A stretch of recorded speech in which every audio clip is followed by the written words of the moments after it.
నమస్కారం. ప్రభుత్వ ఉద్యోగులు, ఉపాధ్యాయులు, పెన్షనర్లు ఎంతో కాలంగా ఎదురుచూస్తున్న పెండింగ్ డీఏలపై అయితే నిరాశే కనిపిస్తున్నది. మరి దసరా సమీపిస్తున్న ప్రభుత్వం నుంచి ఎలాంటి ప్రకటన రాకపోవడంతో ఉద్యోగుల్లో అయితే అసంతృప్తి అయితే నెలకొన్నది. మరి 2022 జూలై నుంచి డీఏలు ఇవ్వని ప్రభుత్వం ఇక నివేదిక తెప్పించుకోవాలంటున్న సంఘాలు వివిధ రకాల బిల్లులను కూడా పెండింగ్లో ఉంచినటువంటి సర్కారు ఇచ్చిన హామీ ప్రకారం సిపిఎస్ కూడా రద్దు చేయాల్సిందే. మరి దసరా కానుకగా వస్తుందంటూ ఉద్యోగులు ఎదురుచూస్తున్న మరి డీఏల పై మరియు పీఆర్సీ అమలుపైన అస్పష్టత అయితే నెలకొన్నది.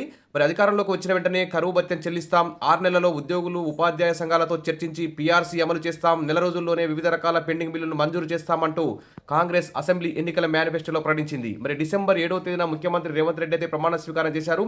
ఇప్పటి వరకు 9 నెలలు గడిచిపోయింది. ఉద్యోగులు, ఉపాధ్యాయులు, పెన్షన్లకు సంబంధించి మార్చి నుంచి 1వ తేదీన జీతాలు అయితే చెల్లిస్తున్నది. అది తప్ప మిగతా సమస్యలన్నీ ఎక్కడ వేసిన గొంగలు ఎక్కడే ఉన్న చందంగా 2022 నుంచి డీఏలు అయితే పెండింగ్లో ఉన్నాయి. మరి బీఆర్ఎస్ హయాంలో 3, కాంగ్రెస్ అధికారంలోకి వచ్చాక 2 డీఏలు కలిసి మొత్తం 5 డీఏలు అయితే విడుదల చేయాల్సి ఉంది. ఇంకోవైపు పీఆర్సీ అమలుపై కూడా స్పష్టత కరువైంది. సిపిఎస్ రద్దు చేసి పాత పెన్షన్ స్కీమ్ను అమలు చేస్తామంటూ హామీ కూడా ఇచ్చింది కాంగ్రెస్ ప్రభుత్వం. దానిపైన కూడా ఎలాంటి నిర్ణయం తీసుకోలేదు. ఉద్యోగులు, ఉపాధ్యాయులకు సంబంధించి వివిధ రకాల మెడికల్ బిల్స్, జీపీఎఫ్ సంబంధించి చాలా రకాల బిల్స్ అయితే పెండింగ్లో ఉన్నాయి. సుమారు 4,000 కోట్లు ప్రభుత్వం చెల్లించాల్సి ఉన్నది. వాటి గురించి స్పష్టమైన హామీ ఇవ్వలేదు. దీంతో కాంగ్రెస్ ప్రభుత్వంపై ఉద్యోగులు, ఉపాధ్యాయులు, పెన్షనర్లు అయితే అసంతృప్తి పెరిగిపోతున్నది. ఇంకెంతకాలం డీఏల పెండింగ్ అంటూ ప్రశ్నిస్తున్నారు.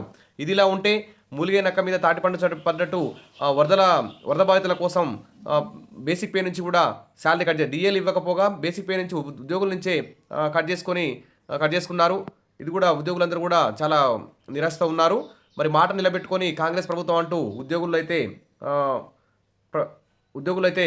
భావిస్తున్నారు. మరి పెండింగ్ డీఏలు వెంటనే విడుదల చేయాలి. మారం జగదీశ్వర్, ఉద్యోగ జేఏసీ చైర్మన్. పెండింగ్లో ఉన్న 5 డీఏలను వెంటనే విడుదల చేయాలి. ద్రవ్యోల్బణ ధరల పెరుగుదల ప్రకారం 51% ఫిట్మెంట్తో 2వ పీఆర్సీ నివేదికను కూడా తెప్పించుకొని అమలుకు చర్యలు వేగవంతం చేయాలి. ఈహెచ్ఎస్ను పటిష్టంగా అమలు చేయాలి. 317 బాధితుల సమస్యను పరిష్కరించాలి. దసరా వరకు వేచి చూస్తాం. ఆ తర్వాత ఉద్యోగ జేఏసీ సమావేశమై భవిష్యత్ కార్యాచరణ ప్రకటిస్తుందని చెప్పేసి ఇక్కడ ఉద్యోగ సంఘాలు కూడా ప్రకటిస్తున్నాయి. మరి ఉద్యోగుల్లో అసంతృప్తి అయితే పెరుగుతుంది. చావా రవి, ఉద్యోగ జేఏసీ కో చైర్మన్ అంటూ ఇక్కడ న్యూస్ కూడా హైలైట్ కావడం జరిగింది. రాష్ట్రంలో 10 లక్షల ఉద్యోగ, ఉపాధ్యాయ, పెన్షన్ల కుటుంబాలు ఉన్నాయి. పెండింగ్లో ఉన్న 5 డీఏలను విడుదల చేయకుంటే వారిలో అసంతృప్తి పెరుగుతుంది. గత బీఆర్ఎస్కు ఇప్పుడు కాంగ్రెస్ ప్రభుత్వానికి తేడా లేదని భావించాల్సి వస్తుంది. పెండింగ్లో ఉన్న వివిధ రకాల బిల్లులను మంజూరు చేయాలి. ఏండ్ల తరబడి డీఏలు బిల్లులు పెండింగ్లో ఉంచడం ప్రభుత్వానికి మంచిది కాదు. కాంగ్రెస్ ప్రభుత్వం 6 గ్యారంటీల్లో కొన్నింటిని అమలు చేస్తున్నది. ప్రభుత్వ యంత్రాంగంలో, సమాజంలో ఉద్యోగులు కూడా భాగమే. వారికి ఇచ్చిన హామీల అమలుపై ప్రభుత్వం దృష్టి సారించాలి. ఉద్యోగులను సంతృప్తిపరచాల్సిన బాధ్యత ఉన్నది. డీఏలు చెల్లించడం ప్రభుత్వాల బాధ్యత.